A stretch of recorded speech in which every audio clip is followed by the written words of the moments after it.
ብሌን ወደ ገነት ቤት ለመሄድ ዳግምን ሸኘኝ ብላው ከዳግም ጋር እየተጨዋወቱ እየተሸያኙ ያለ በድንገት ከፊት ለፊት ሳሚ ይመጣል። ሳሚን ስታየው እናም መንገድ ላይ ሲያቸው ሁለቱን ሲያይ ሳሚም እጅግ ይናደዳል። እናም ፊት ለፊት ተፋጠው እነሱም ቀና ብለው ሲያዩት እሱም መሆኑን ሲያዩ ሁለቱም ይደነግጣሉ። በተለይ ብሌን ደግሞ ለምን ይከታተለናል? ይሄ ልጅ ግን ቆይ ምንድነው በማለት ተናዳ እሱን ስታይ ዳግምም ቆይ ከዚህ ልጅ ጋራ ምንድነው ተቀጣጥራችኋል እንዴ ሲላት በፍጹም እንዳልተቀጣጠረችና እንዳላወቀች ስትነግረው እናም በብስከ መጨረሻ ሁለቱም ቆሞ ከተያዩ በኋላ ላናግር ፈልጋለሁ ብቻህን ስትለው እሺ በማለት ሳሚ ጋር ፈንጠር ብለው እያወራሉ። የሚያወሩት ካጠገቧ እንዲርቅላትና ሁለተኛ በዙሪያዋ እንዳይመጣ እንዳታየው ከዚህ በኋላ ሳሚ የሚባል ሰው እንደማታውቅ ስትጠይቀው ሳሚ ግን በፍጹም አቃለው ልብሽ ተሰብሯል፣ ግን ደግሞ እኔ አይደለም ያደረኩት ይሄን ነገር ሁሉም ነገር እያስተካከልኩት ነው። አስተካክዬ ስጨርስ እመኚኝ ሰርፕራይዝ አደርግሻለሁ እባክሽ ብሌን የኔ ቆንጆ። እኔ አንተ ቆንጆ አይደለሁም ቆንጆ አለኝ የራሴ የምለው የወደፊት የልጆች አባት ውዴ የምለው የራሴ ፍቅረኛ አለኝ ዳግም ነው እሱም። ስለዚህ ካጠገቤ ከህይወቴ ውጣልኝ፣ እኔ አልፈልግህም። ፍቅረኛ ምንህም አይደለሁም። ታውቃለህ ምን ያህል ልቤን እንደሰበርከው፣ ልቤን እንዴት እንደሰበርከው ደግሞ እኔ ብቻ ነኝ የማውቀው። አውቃለሁ ልብሽ እንደተሰበረ፣ ግን ደግሞ እመኚኝ ይሄ ነገር ውሸት ነው። እኔ እውነታውን የነገርኩሽ። ወላጅ እናትሽ ሰላም ናት። አሁንም እመኚኝ። እንኳን እኔን አይደለም እውነቴን ነው የምልህ ሰላምንም ምን ያህል እንዳሳዘንካትና በአንተ የተነሳ ሰላም ምን አይነት ህይወቷን እንዳመሰቃቀልከው እኔና ፈጣሪ ነን የምናውቀው። ስለዚህ ባክን ከህይወታችን ውጣ፣ ከኔም ሆነ ከትዬ ህይወት ውጣ፣ አንተ ታስፈልገንም ስትለው እሺ ለማንኛውም ከህይወቴ ይውጣልኝ፣ ከዚህ በኋላ በመንገድ ላይ ካልፈልግም ስለውና ትታው ትሄዳለች። ቆይ ምንድነው የተፈጠረው? ዳግም በዛን መሀል እውነታ ፈቅርሃለሁ እያለች ነው፣ ስለ ፍቅራቸው እያወሩ ነው በማለት እሱም በቅናት እርድብን እያለ ነበረ። በዛን መሀል እሷም ተመልሳ ወደ ዳግም ትሄድና በቃ ዳግም አሁን ወደ ቤት ሸኘኝ፣ ወደ ቤት መሄድ ፈልጋለሁ፣ ከዛ እናቴን ላናግራትና ሁሉንም ነገር እነግርሃለሁ ትሏለች። በቃ እሺ ብሌን የኔ ቆንጆ እሺ ልሸኝሽ በማለት እሷን ሸኛታል።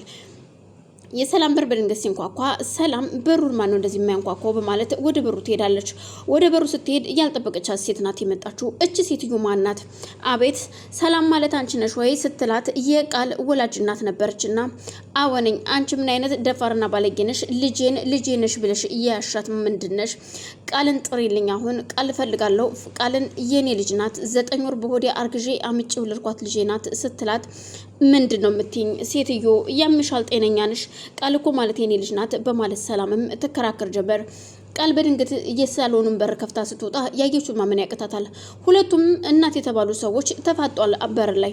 ቆይ እነዚህ ሰዎች ወይኔ ጉድ የፈላ ዛሬ ጉድ የፈላ። የኔ እናት እንደሆነ ሰይጣን ነች። ስለዚህ አሁን ሰላም የሆነ ነገር እንዳትላትና ነገሩ እንዳታበላሽብኝ፣ ስለዚህ ሁለቱን ይዤ የሆነ ነገር ብዬ ነገሮችን ማስተካከል አለብኝ በማለት እየሮጠች ወደ በር ትሄዳለች። አንቺ የተረገምሽ ምንድነው የምትሰሪው ከዚህ ቤት? እችነች እናቴ ብለሽ እኔን ክደሽኝ 9 ወር በሆዴ ተሸክሜ አምጬ ወለድኩሽን እናትሽን ክደሽ ሌላ እናት ያሽ ወይ በማለት ስትናገራት በፍጹም እንደዛ እንዳልሆነ ተነግራታለች። እባካችሁ ሁለታችሁም ተረጋጉና ላናግራችሁ። እኔ ምንም የምታርጉት ነገር የለም፣ ሁለታችሁም ትንጫጫላችሁ፣ ማናችሁን ላዳምጥ በማለት ቃልም ስትናገር ሰላምን ወደ ውስጥ ይዛት ትገባለች። ሰላምን ተከትላ የቃል እናትም ተከትላቸው ትገባና ሳሎን ትቀመጣለች። ይሄን ሁሉ የማያውቁት ሰላምና ቃል መኝታ ቤት ገብተው ሁለቱ የተነጋገሩ ነበር።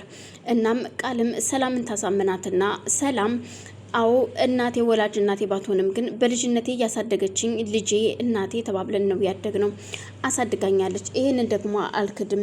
ግዴታ አምጣ መውለዷ አይደለም የሚጠበቀው። ለምሳሌ ብሌንን ያት ገነትን እንዴት እንደምትወዳት፣ ገነት ለብሌን ምን ያህል እንደምትጨነቅ ስለወለደቻት አይደለም መንገድ ላይ ያገኛቻት ያሳደገቻት ልጇ ናት። ስለዚህ እኔም ልክ እንደዛ ነኝ፣ እሷም እንደዛ አስባ ነው ልጄ ናት ብላ የምትከራከርሽ።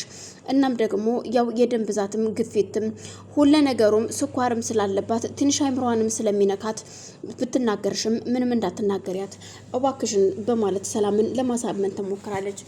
ሰላምም ቃል ያሳለፈችውን ነገር በውሸት ቢሆንም ስትተርክላት ብታምናትም ግን ደግሞ ቶሎ እንድትሄድና ከወደ ቤቷ እንድትሄድ እኔ በሬ ሁልጊዜ እየመጣች እንዳታንኳኳብኝ እናም ልጄ ብትልም እንዳትናደጂ ብላ ሳምናት ስለነበር አልገባኝም ግን ይሄ ነገር ወዴት እየሄደ ነው? እሷ እኮ እያለች አለችው 9 ወር በሆዴ አርግዤሻለሁ እያለችሽ ነው። እንደዛ ብትልም አይግረምሽ፣ ጭንቅላቷን ትንሽ ስለሚያማት ነው። በልጅነቴ ስላሳደገችኝ ልጄ ነሽ ስትለኝ አዎ እናቴ እያልኳት ነበር ያደግኩትኝ።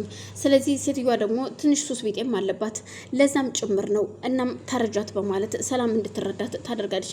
በቃ ልጄ ግን ይኸውልሽ አንድ ነገር ልንገርሽ፣ ባለፈ ህይወትና ታሪክ እየተናገርሽ ልቤን አታቁስዩ፣ እኔም እንድናገር አታድርጊኝ በማለት አሁንም ቃል መርዝ የሆኑ ቃላቶቿን ለሰላም ስትሰነዝርላት፣ ሰላምም በቃ ልጄ ሁለተኛ ላሳዝንሽ አልፈልግም፣ እንግዲህ የፈለግሽውን ማድረግ ትቻለሽ፣ ምንም ችግር የላትም።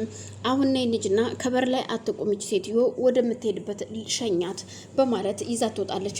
ከመኝታ ቤት ሲወጡ ወደ ሳሎን ሲያቀኑ ፊት ለፊት ሶልፋ ላይ ቁጭ ብላ ነበርና እሺ ወይዘሮ ሰላም ምንድን ነው እሱ እያደረሻለሽ ከልጄ ጋራ?